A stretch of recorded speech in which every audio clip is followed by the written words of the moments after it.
Hi everyone, my name is Tahsin. I'm from Lekhapora Online, and welcome back to another new video. This is part 3 of types of question in Ielts reading module. There was part 1 was uploaded earlier, and part 2 as well. So if you guys want to watch them, you can go ahead and watch them first before you watch this video. So as I've told before in my previous videos, there are 11 main types of questions for the reading module. And in my last 2 videos, I talked about multiple choice, short answers, completing sentences, completing notes, summary, labeling diagrams. And in this video, I'm going to give you an overview about choosing headings and true, false, not given type questions. And we're also going to solve some example questions so that you're more comfortable answering this kind of questions in the future. So the first one is choosing heading. So for this, there is going to be a list of headings given to you, and you are required to read a section. It can be one section or more than one, depending on the question you get. And for that section, you need to choose one heading out of the list given. So for this, you should be able to understand the main idea of the section of the text, and you should analyze all the headings before you actually start reading the sections. That way you know what your options are, and you can relate better when you are reading the sections. And answers are sometimes in numerals, so they can be like the options are in numbers, so it can be 1, 2, 3, 4, 5, 6, and so on. So this is one of the sample questions that I've taken. And here there are 5 questions, and they have 6 sections here, A to F, and they ask you to choose headings for A to D and F. So for E, you don't have to choose a section. For your case, you might get a different answer, so make sure you read the instruction carefully and don't just assume that you will get the same instruction like this sample question. And the list of headings, as you can see here, we have about 9 headings, and you have to choose from them. As you can see that you are required to answer 5 questions, but you have 9 options. So don't be scared when you see this, because this is normal. The extra options here are meant to confuse you, but if you read the sections carefully, it shouldn't be a problem, and you should be able to choose only one option for each of the sections. Okay, so this is this is a section. So this is section B actually. We're going to skip A for now because we don't have a lot of time. We're not going to answer 5 questions here. We're going to try to answer 2 of the questions. So this is the first one, which is section B.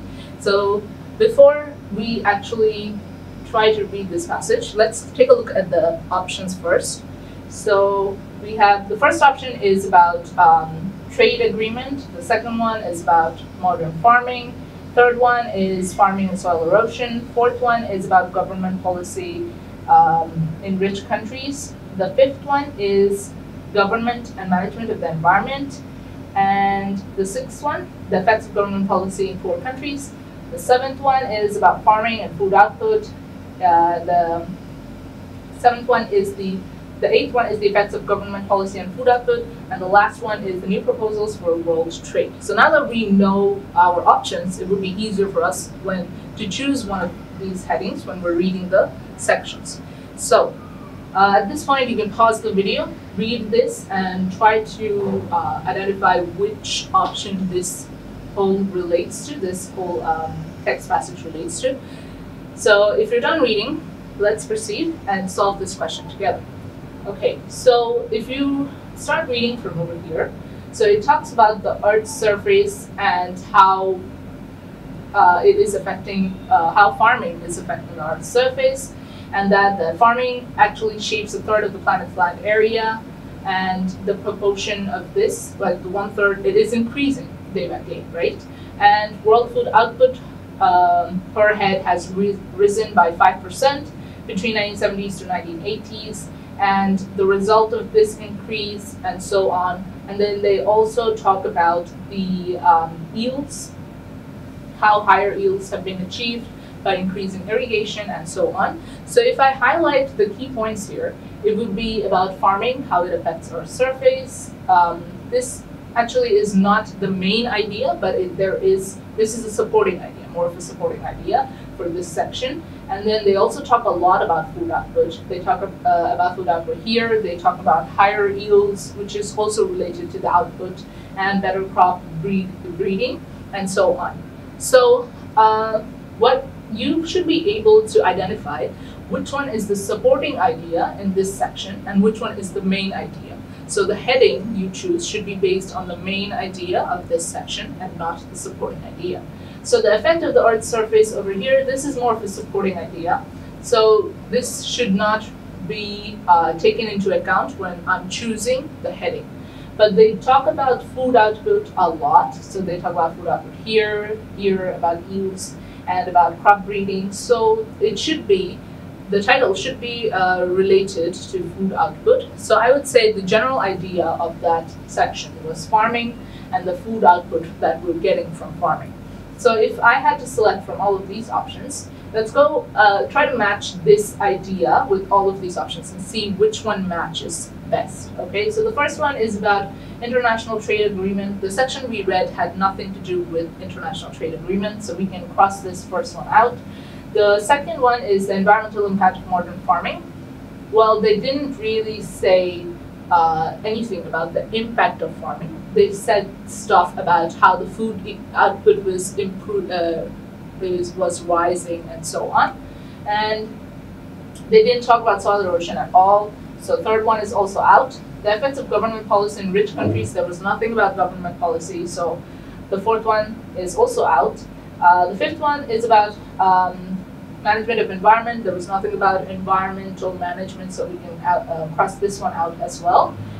The sixth one, effects of government policy in poor countries. Again, there was nothing about government policy, so we can cross this one out. Also this one, because this one is also talking about government policy.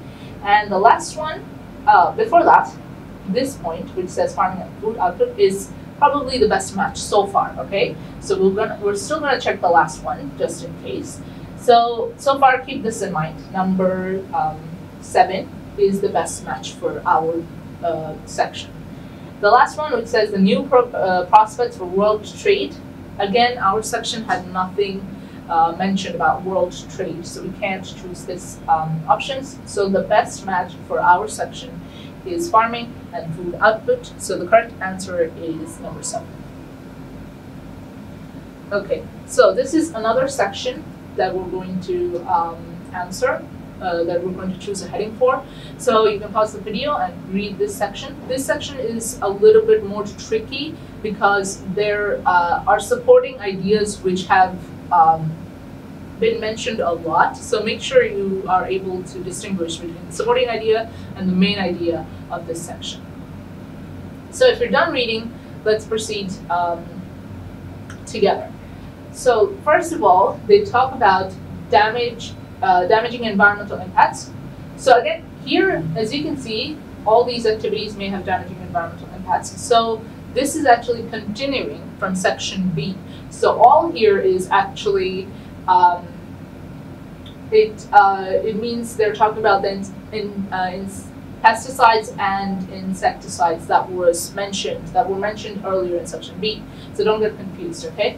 So they're saying that all these actually damage environmental impacts, are damaging the environment, and for example, it's also causing deforestation, and fertilizers and pesticides are contaminating water supplies, and intensive farming also tends to cause soil erosion, and the spread of monoculture is causing food plants which might have provided some insurance against pest disease in the future to disappear, like old varieties of food plants. And they're again talking about soil erosion here, which threatens the productivity of the land in both poor and rich countries. They talk about how US has measured the soil's productivity, and they saw how it is diminishing over time. And then they say that in India and China, the soil productivity is even worse than in America. So if I highlight the key points over here, I would say that they're talking about how farming actually is impacting the environment by causing deforestation, by contaminating water supplies, by causing soil erosion, and then land clearing, and farming is decreasing productivity of land, and it's also diminishing the soil's productivity. So the main idea here is, again, about how farming is causing the environment to, it's damaging the environment.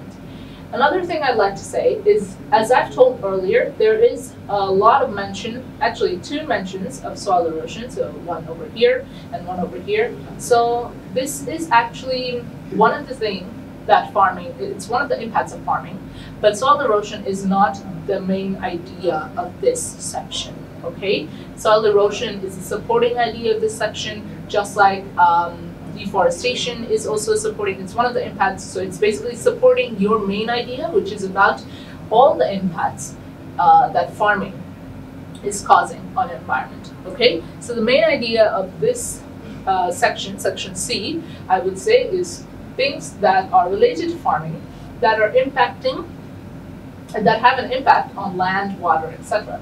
So let's go through all the options again and try to figure out which one relates to this general idea. Okay, so the first one, the probable effects of new international trade agreement. Our section had nothing about trade, so this one is out. Second one, the environmental impact of modern farming. So this does seem like a good match because, again, I said that the impact on land and water, that is because of farming. So number 2 so far is quite a good match. So let's keep looking, but keep in mind that number 2 is already a really good match. But we're going to check out the other options just to make sure that we're not missing out on a better option. Okay. Number 3, farming and soil erosion. Again, as I've already said, soil erosion here is a supporting idea. It supports the main idea, which is the impact of farming. Okay, so number 3 is just here to confuse you, but it shouldn't be our answer because our section C was not only about farming and soil erosion, it also described other impacts of farming on modern, on environment. Okay.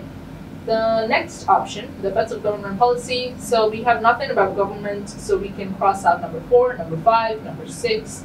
Then number 7, farming and food output. So this section didn't actually say anything about food output, so we can cross this one out as well.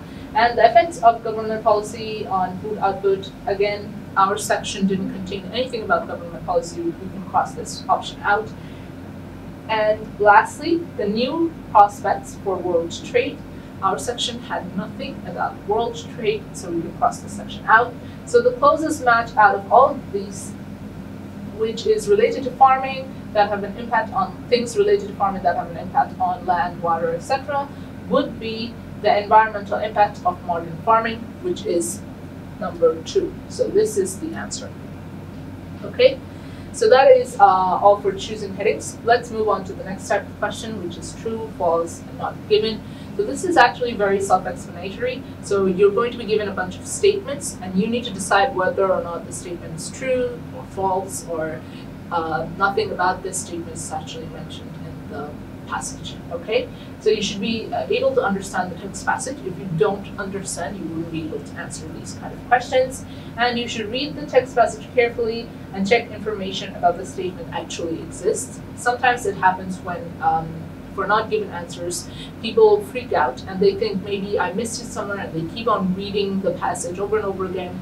And this actually wastes a lot of time. So make sure you read it thoroughly at least once, and that should be enough for you to decide whether or not information about a given statement is actually mentioned in the passage or not. Okay? And you should, if you like, you can see the statements before you actually read the passage. Again, this is something which will help you later when you're reading the passage so that you can relate to what kind of information you should actually be looking for. Okay? So this is a sample question.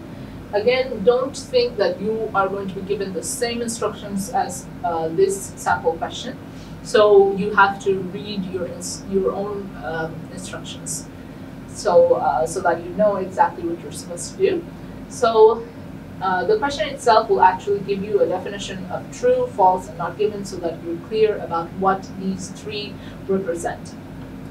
Okay, so normally there are about 8 questions, 8 statements for you to decide if they're true, false, or not given.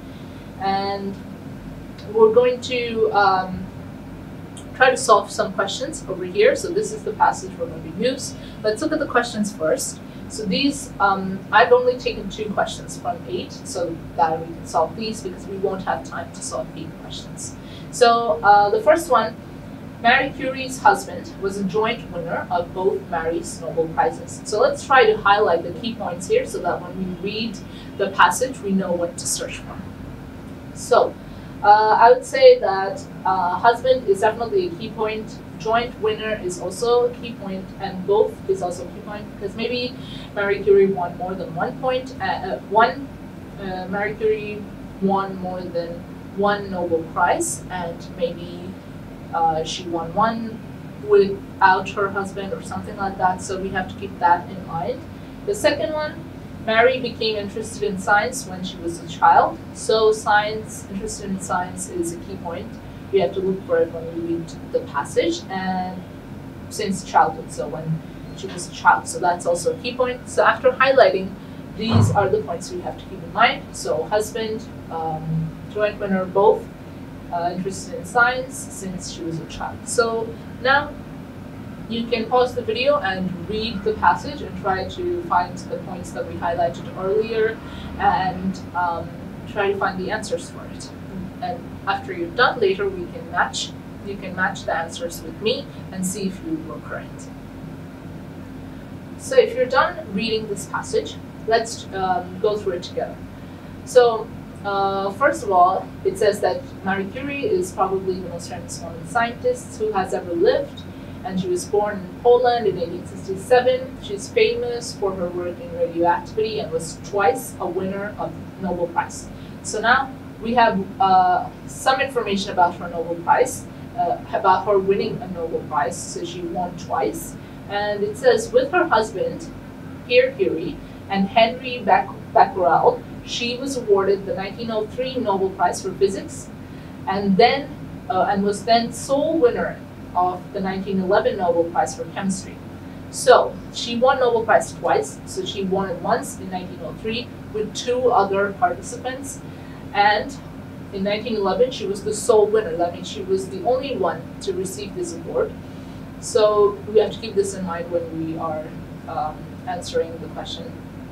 And from childhood, Marie was remarkable for her prodigious memory, and at the age of 16 won a gold medal on completion of her secondary education. Because her father lost his savings through bad investment, she then had to take work as a teacher. From her earnings, she was able to finance her sister Brownie's medical studies in Paris, and so on. So these are not really related to us, but we have something about her childhood, which was that she had really good memory, okay, and that she won an award at 16, right? So for childhood, we actually wanted to find something that was related to her being interested in science, but it's not really given in this passage.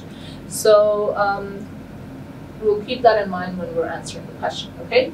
So the first one, again, Marie Curie's husband was joint winner of both Marie's Nobel Prizes. We saw that she was the sole winner of the 1911 Nobel Prize, so we can't really say that. So this statement, we can say this statement is definitively not true. So if your answer was false for this question, then it's correct.